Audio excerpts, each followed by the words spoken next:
Bienvenue au mensuel d'Estelle, journaliste à Elle et Lyon TV. Donc, merci de prendre part à cette nouvelle aventure avec nous. Donc, attachez vos ceintures. Notre voyage débute avec une escale en République centrafricaine, où est actuellement le pasteur Semayas, en pleine croisade d'évangélisation dans les rues et dans les villages, avec les églises Assemblées de Dieu sur place, qui font vraiment un travail formidable. Vraiment, le Seigneur agit puissamment au travers d'eux. On le voit au travers des miracles, des conversions, des guérisons miraculeuses. Vraiment, la parole de Dieu est proclamée dans les rues, au travers des moments de louange. Et vraiment, nous glorifions le Seigneur et nous remercions le Seigneur pour le travail que fait son serviteur auprès des populations locales en République centrafricaine et de manière plus générale dans son ministère, pour la gloire de Dieu. Je vous, je vous laisse pour corroborer mes dires avec une courte vidéo qui présente sa croisade d'évangélisation en République centrafricaine et je vous retrouve juste après.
Nous revenons en France où cette fois nous avons une influenceuse chrétienne, jeune, du nom de Noémie. Donc elle est très connue sur les réseaux sociaux. Sa page Instagram s'intitule Sœur Co, une jeune chrétienne impactante de par son témoignage, puisqu'elle a été une athée pure et dure et elle a fait une rencontre bouleversante à l'âge de 17 ans avec le Seigneur. Et donc depuis ce moment-là jusqu'à l'heure où je vous parle, donc elle sert le Seigneur, et puis ses contenus sont essentiellement tournés vers l'intimité avec le Seigneur, la marche chrétienne avec le Seigneur au quotidien. Et cette semaine, elle nous a fait savoir sur sa page Instagram qu'elle a eu à témoigner, vraiment à témoigner de son parcours avec le Seigneur sur la chaîne Europe 1, qui est quand même une chaîne de radio de grande écoute, aussi bien en France qu'à l'extérieur de la France. Et il faut aussi savoir qu'elle est auteure de quelques livres. Donc, elle a eu à présenter récemment son dernier livre, 30 jours pour laisser Dieu te guérir, sur une chaîne locale de radio chrétienne, de radio lyonnaise, dans une chaîne de radio locale, parce qu'elle vit à Lyon. Et donc, vraiment, nous remercions le Seigneur pour sa servante et pour tout ce qu'il fait au travers d'elle. Et nous ne pouvons que l'encourager dans cette voie-là parce que, en tant que jeune de 26 ans, elle parle beaucoup à la jeunesse. Donc, il y a beaucoup de jeunes qui viennent à Christ aussi au travers de son témoignage. Et elle parle aussi aux moins jeunes. Elle parle aussi aux moins jeunes. Et vraiment, nous rendons gloire à Dieu qui lève une armée pour la jeunesse, en fait, parce que le Seigneur a à cœur aussi la jeunesse. Donc, je vous laisse avec une courte vidéo qui corrobore mes propos.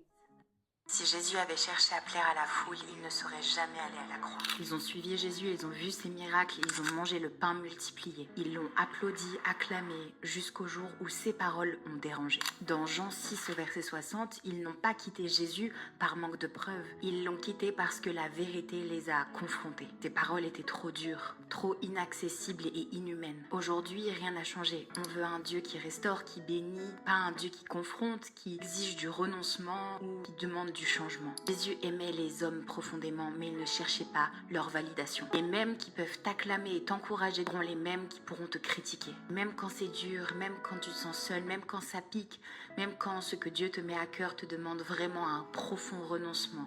Reste, ne pars pas, que le Seigneur te bénisse. La marche pour Jésus édition 2025 a commencé ce samedi 24 mai 2025 dans plusieurs grandes villes de France et même en dehors et dans les départements d'outre-mer.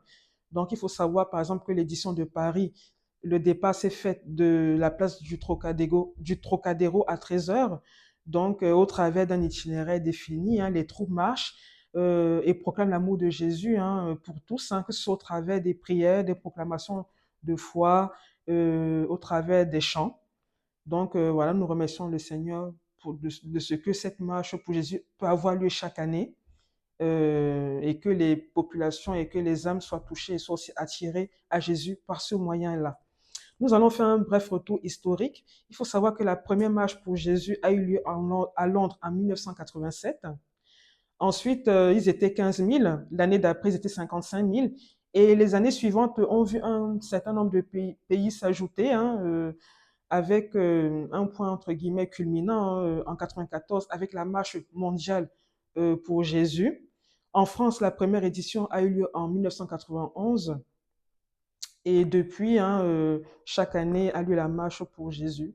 Donc nous remercions le Seigneur, hein, de ce qu'il puisse continuer à agir puissamment pour que son nom soit répandu, hein, dans le monde entier et d'autant plus que Jésus-Christ, hein, c'est la lumière qui ne peut être cachée sous un boisseau. Donc, je vous laisse avec quelques images de la marche pour Jésus et je vous retrouve après.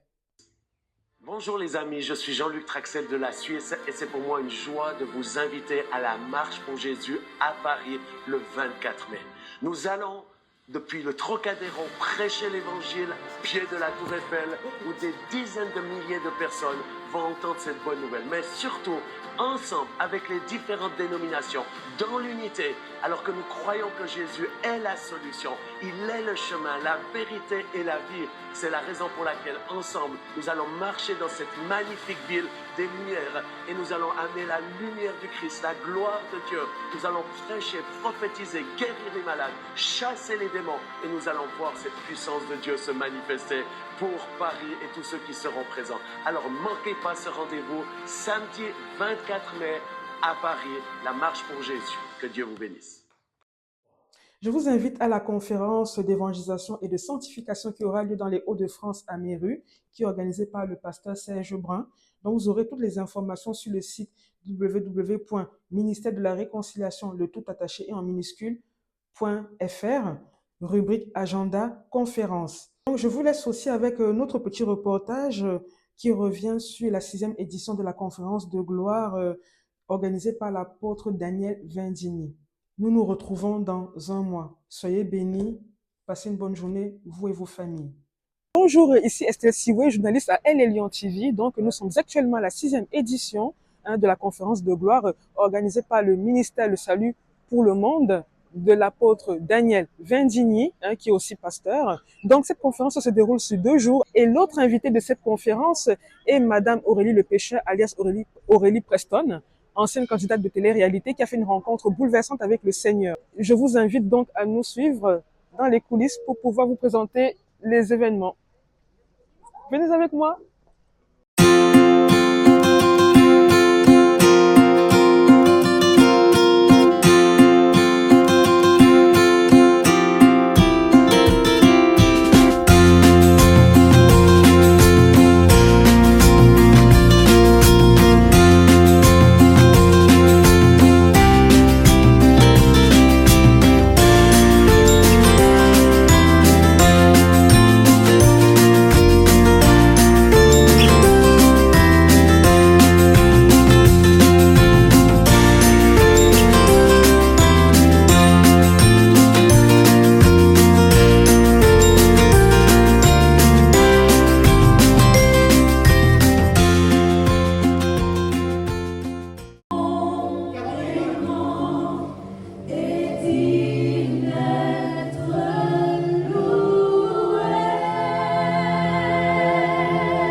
retourner dans ce feu, cet enthousiasme pour ceux qui l'ont perdu.